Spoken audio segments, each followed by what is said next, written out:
நம்மளுடைய இந்த அரசியல் பயணத்தில் மிக மிக மிக முக்கியமான ஒரு காலகட்டத்தில் நாம் இருக்கிறோம். நான் ஏன் இதை இவ்வளோ அழுத்தமாக சொல்கிறேன் அப்படின்னா,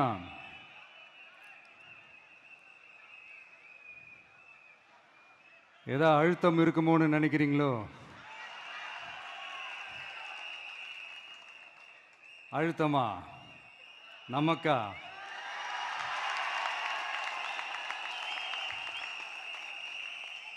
இந்த அழுத்தத்துக்கெல்லாம் அடங்கி போற ஆளா இந்த ஆளு? இந்த மூஞ்சா பார்த்தா அப்படியே தெரியுது உங்களுக்கு?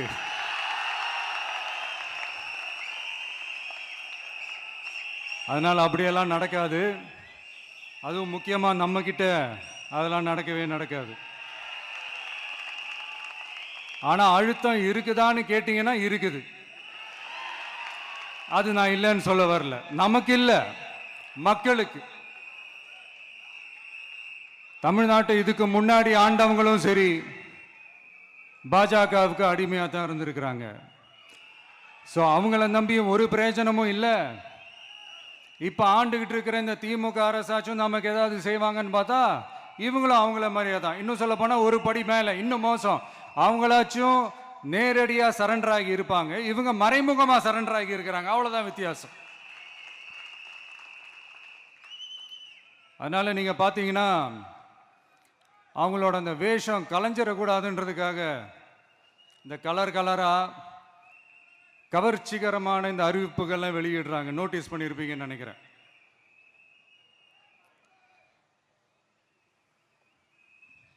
அதனால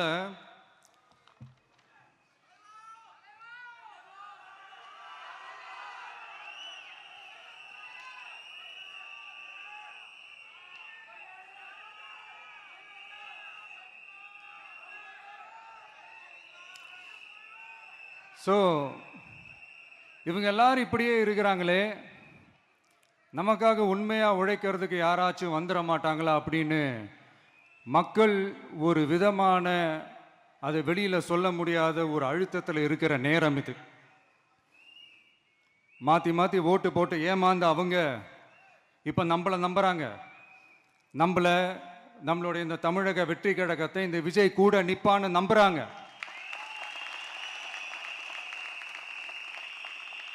நம்மளை நம்புறவங்களுக்காக நாம நம்பிக்கையோடு இருக்கணும்ல. அப்படின்னா இது முக்கியமான மிக மிக மிக முக்கியமான ஒரு காலகட்டம் தானே. அதனாலதான் அவ்வளவு அழுத்தமா நான் சொன்னேன்.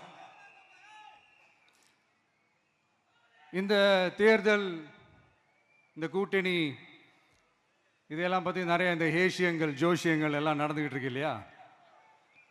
என்னப்பா இந்த விஜய் இப்பதான் வந்திருக்கிறாரு, இவர் கூடலாம் யார் வரப்போகிறா, அவங்க வரமாட்டாங்க, இவங்க வரமாட்டாங்க, அப்படி இப்படின்ட்டு நம்மளை பற்றி ஒரு அண்டர் எஸ்டிமேட் பண்ணிகிட்டு இருக்காங்கல்ல. அதுனா நமக்கு புதுசாக என்ன? 30 வருஷமாக நம்மளை அண்டர் எஸ்டிமேட் பண்ணிட்டு தான் இருக்கிறாங்க. ஆனால் மக்கள் கரெக்டாக நம்மளை எஸ்டிமேட் பண்ணி ரொம்ப அழகாக, ரொம்ப அக்கறையாக, ரொம்ப தெளிவாக, ரொம்ப தீர்க்கமாக நமக்குன்னு ஒரு இடத்த கொடுத்துருக்குறாங்கல்ல. எப்படி? என் கேரியரின் உச்சமான ஒரு இடத்த கொடுத்துருக்குறாங்கல்ல. அதை இந்த நாடே பார்த்துக்கிட்டு இருக்குல்ல. ஏன் அப்படி எனக்கு அந்த இடத்த கொடுக்கணும்? ஏன்னா இந்த விஜய் நம்ம பிள்ளையாச்சே, நம்ம அண்ணனாச்சே, நம்ம தம்பியாச்சேன்னு சொல்லி அவங்க மனசுல அப்படி தோணுது. அதனாலதான் நமக்கு அப்படி ஒரு இடத்த கொடுத்து உள்ளன்போடு அள்ளி நம்மளை அரவணைச்சிக்கிட்டு இருக்கிறாங்க. அப்படி நம்மளை நம்புறவங்களுக்காக நாம உழைக்கிறதே அது ஒரு பழக்கமாகி இப்ப அதுவே என்னுடைய ஒரு ஒரிஜினல் கேரக்டராகவே மாறிடுச்சு. இத்தனை வருஷமா இருக்கிற அந்த உழைக்கிற குணம் அது எப்படி மாறும்? அதெல்லாம் மாறவே மாறாது. அரசியலுக்கு வந்ததுக்கு அப்புறமும் சரி, ஆட்சி அதிகாரத்துக்கு வந்ததுக்கு அப்புறமும் சரி, ஒன்னே ஒன்று சொல்ற, எழுதி வச்சுக்கோங்க. இதுக்கு முன்னாடி இருந்தவங்க மாதிரியோ இல்லை இப்போ இருக்கிறவங்க மாதிரியோ ஊழல் செய்யவே மாட்டான்.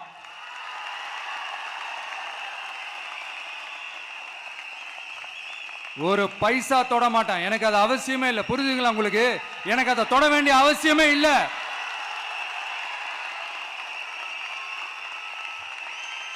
ஒரு துளி ஊழல் கரை கூட படியவே படியாது, படியவும் விட மாட்டான். நீங்க கேட்கலாம், இது என்ன சினிமாவா, இதன முதல்வன் படமா, ஒரே நாள்ல வந்து இவர் எல்லாத்தையும் கிளீன் பண்ணிடுவாரான்னு நீங்க கேட்கலாம். ஓகே, பிராக்டிகலா அது பாசிபிள் இல்லதான், but it is a process, right? It is a process. இப்படி எதுக்குமே ஆசைப்படாத ஒருத்தன் அரசியலுக்கு வரான் அப்படின்னா, அவன் கண்ணு முன்னாடி ஏதாவது ஒரு தப்பு நடக்குது அப்படின்னா, அவன் கண்ணு முன்னாடி ஏதாவது இந்த மாதிரி ஒரு ஊழல் நடக்குது அப்படின்னா, அதை பார்த்துக்கிட்டு அவன் சும்மா இருப்பான்னு நினைக்கிறீங்க?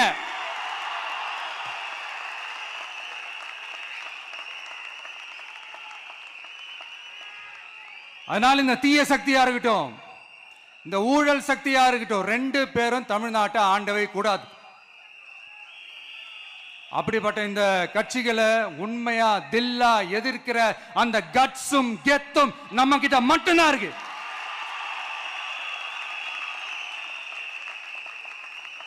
அதனால நீங்க என்ன சூழ்ச்சி நம்ம மேல பண்ணாலும், என்ன அழுத்தம் நீங்க கொடுத்தாலும், இந்த அடங்கி போறதுக்கோ, இந்த அண்டி பொழைக்கிறதுக்கோ, இல்ல இந்த அடிமையா இருக்கிறதுக்கால நாம அரசியலுக்கு வரல. என் மண்ணுக்கும் மக்களுக்கும் யார் என்ன தீங்கு செஞ்சாலும் அதை எதிர்த்து அவங்க கிட்ட இருந்து நம்ம மக்களை பாதுகாக்கிறதுக்காக தான் நம்ம அரசியலுக்கே வந்திருக்கிறோம். அண்ட் முக்கியமா தோழர்களே, மக்களுக்கு என் மேல மட்டும் நம்பிக்கை இருந்தா அது பத்தாது. என் கூட டிராவல் பண்ற என்னோட எல்லா தோழர்கள்கிட்ட அந்த நம்பிக்கை வரணும்.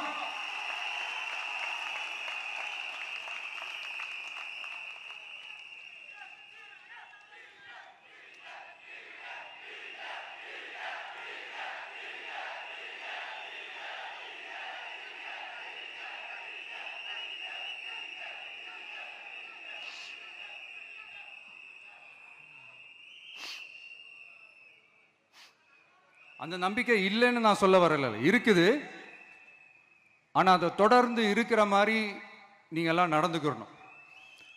தப்பு பண்ண யாரா இருந்தாலும் தப்பிக்கவே முடியாதுன்ற அந்த ஒரு பயம் இருக்கணும். எல்லாரும் உங்களை தான் கேட்கிறேன், எல்லாரும் உண்மையா உழைப்பீங்கல்ல?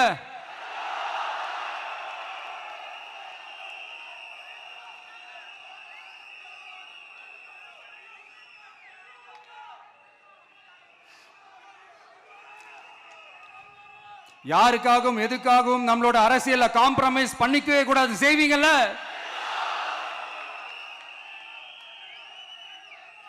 அண்ட் தயவு செஞ்சு எல்லாரும் கொஞ்சம் ஒற்றுமையா இருந்து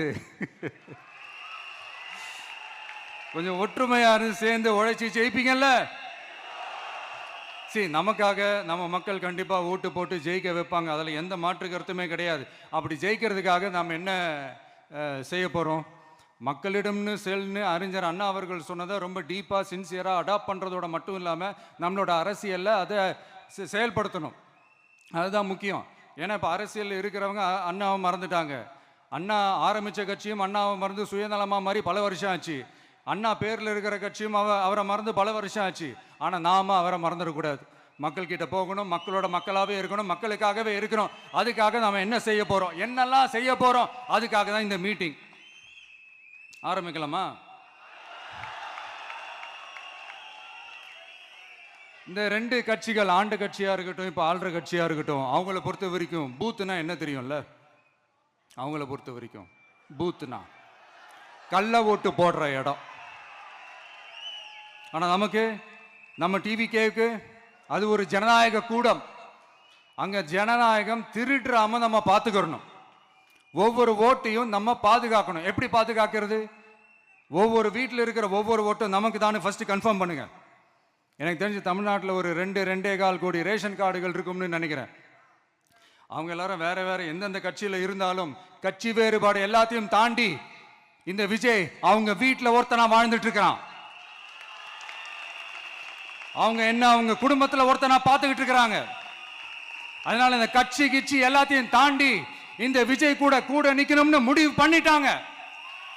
அதனால அப்படி முடிவு பண்ண அவங்கள பாதுகாப்பா பூத்துக்கு கூட்டிட்டு வாங்க. நம்மளோட இந்த விசில் சின்னத்துக்கு ஓட்டு போட வைங்க.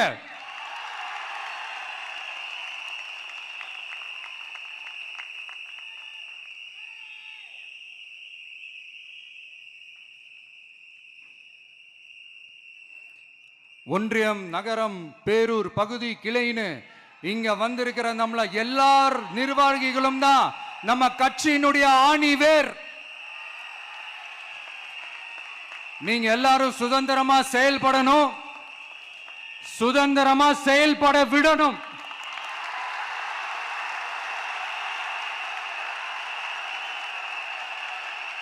நீங்க ஒவ்வொருத்தரும் எனக்கு முக்கியம்.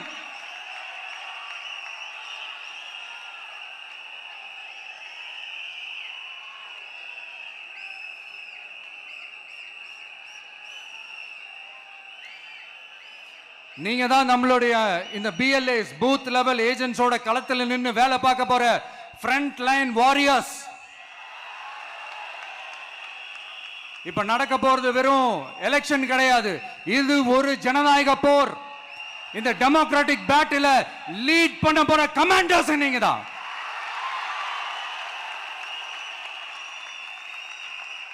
நான் ஏன் இது எவ்வளவு ஸ்ட்ரெஸ் பண்ணி சொல்றேன் அப்படின்னா, இந்த தீய சக்தி எப்படி, இந்த தீய சக்தியோட தில்லு முள்ளுலாம் உங்களுக்கே நல்லா தெரியும். முழிச்சிட்டு இருக்கும் போது முழியை தோண்டி எடுத்துட்டு போற கூட்டம். அதனால கொஞ்சம் ஜாக்கிரதையா இருக்கணும். நம்ம எலெக்ஷனுக்கு இன்னும் 3 மாசம் தான் இருக்குது, அவ்வளவு கூட இல்லைன்னு நினைக்கிறேன். இந்த 3 மாசத்துல நீங்க செய்ய போற அந்த களப்பணியில தான் நம்மளுடைய வெற்றியே இருக்குது. உங்களுக்கு இந்த விஜய் பிடிக்கும்ன்றது உண்மைனா, சத்தியம்னா, உங்களோட உழைப்புல அதை காட்டுங்க. அப்புறம் நாங்க அறிவிக்க போற வேட்பாளர்களுக்கு நீங்க உங்களுடைய முழு ஒத்துழைப்பை நீங்க கொடுக்கணும். கொடுப்பீங்க தானே?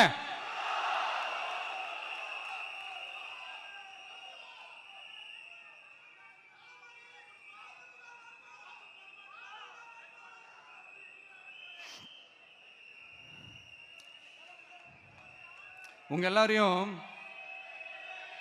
ஒரு எனர்ஜைஸ் பண்ற மாதிரி உண்மையா நடந்த ஒரு கதை ஒன்று சொல்றேன்.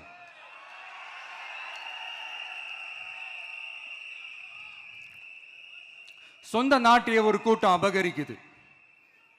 சொந்த நாட்டிலேயே இருக்க முடியாத அளவுக்கு ஒரு நெருக்கடி ஏற்படுது. ஸோ வேற வழி இல்லாமல் அந்த நாட்டை விட்டே வெளியே போய் வேற ஒரு இடத்துக்கு போய் காடு மலை அப்படி இப்படின்னு சுற்றி மறைஞ்சு வாழ வேண்டிய ஒரு சூழ்நிலை ஏற்படுது. என்னடா இப்படியே ஓடிக்கிட்டு இருக்குமேன்னு சொல்லிட்டு தன்னோட நட்பு சக்திங்க கிட்ட பேசி ஒரு பெரும் படையை திரட்டிக்கிட்டு அதிரடியா ஒரு போரை நடத்தி அந்த நாட்டையே திருப்ப மீட்டு எடுத்தது யார் தெரியுமா? நம்ம கொள்கை தலைவர்களை ஒருத்தரான ராணி வேலு நாச்சியார் அவர்கள் தான். அவங்களுக்கு அந்த நட்பு சக்தியா கூட இருந்து உழைச்சது சின்ன மருது, பெரிய மருது, சையது, கார்கின்னு சொல்லிட்டு அந்த 3 பேரும் தான். ஆங்கிலேயர் படை, ஆற்காட்டு படை மாதிரி அந்த 2 பெரும் படையை அடிச்சு துவம்சம் பண்ணிட்டு அந்த நாட்டையை திருப்பி மீட்டு எடுத்தது வேலு நாச்சியார். அன்னைக்கு இருந்த ஆங்கிலேயர் படை, ஆற்காட்டு படை மாதிரி இன்னைக்கு என்னென்ன படை இருக்குதுன்னு உங்க எல்லாருக்குமே நல்லா தெரியும். அதனால அந்த 2 படை மட்டும் இல்ல, இன்னும் எத்தனை படை வந்தாலும் எதிர்த்து நின்று ஃபேஸ் பண்றதுக்கு ஒரு நல்ல தலைமையும் இத்தனை சக்திகள் என் கூட இருக்கும் போது, இத்தனை சின்ன மருது, இத்தனை பெரிய மருது, இத்தனை சையது கார்கிகள் என் கூட இருக்கும் போது நம்ம நாட்டை நம்மளால மீட்டெடுக்க முடியாதான?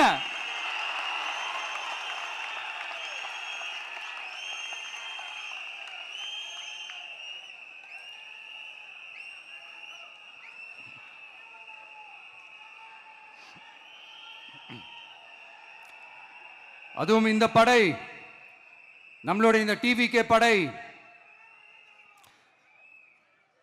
நட்பு சக்தி இருந்தாலும் இல்லைனாலும் தனியாவும் நின்று கெத்தா ஜெயிக்கிற அளவுக்கு ஒரு மிகப்பெரிய படை.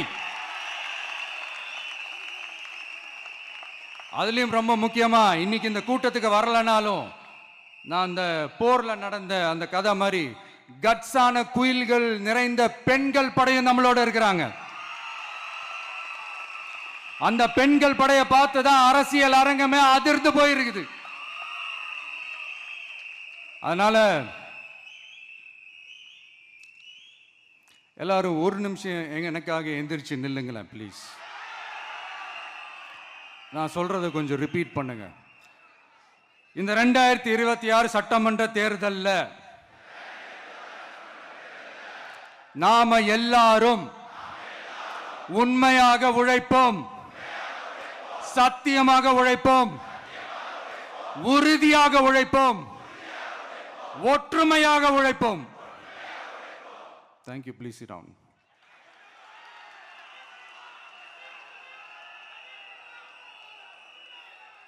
உங்களோட இந்த வார்த்தையை நான் மனப்பூர்வமா நம்புறேன். நான் ஏற்கனவே சொன்ன மாதிரி இந்த வரப்போற தேர்தல் இதுவரைக்கும் தமிழ்நாடு பார்த்திராத ஒரு வித்தியாசமான தேர்தல். நம்மளுடைய படை வரிசையும் அப்படிதான், ஒரு பவர் பேக்ட் ஃபோர்ஸ். இவ்வளவு நாள் இதை நாம மட்டும்தான் சொல்லிக்கிட்டு இருந்தோம். இப்ப கொஞ்சம் கொஞ்சமா அதை வெளியில சொல்ல ஆரம்பிக்கிறாங்க.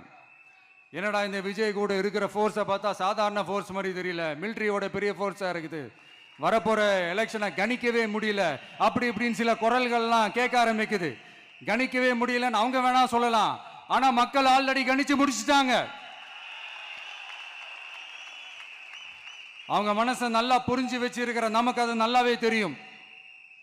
அதனால இந்த எலெக்ஷன் ரிசல்ட்டுக்கு அப்புறம் இந்த தீய சக்தி கிட்ட இருந்தோம், இந்த ஊழல்வாத அடிமை சக்தி கிட்ட இருந்தோம், தமிழ்நாட்டை மீட்டுட்டோம்னு உறுதியா அறிவிப்போம். அதுல என்ன மாற்று கருத்து கிடையாது. அதனால என் நெஞ்சில் குடியிருக்கும் தோழர்களே, தோழிகளே, உங்களோட நான் இருக்கேன், நம்மளோட நம்ம மக்கள் இருக்கிறாங்க. இதுக்கு மேல என்ன வேணும்? கான்பிடண்டா இருங்க, நல்லதே நடக்கும், வெற்றி நிச்சயம். மீண்டும் சந்திக்கும் வரை நன்றி, வணக்கம். தமிழக வெற்றி கழகத்தின் வெற்றி தலைவர், தர்மத்தாயின் தவ புதல்வன், தலைவரின் பொற்கரங்களால் ப்ளீஸ் சார், ப்ளீஸ் சார்.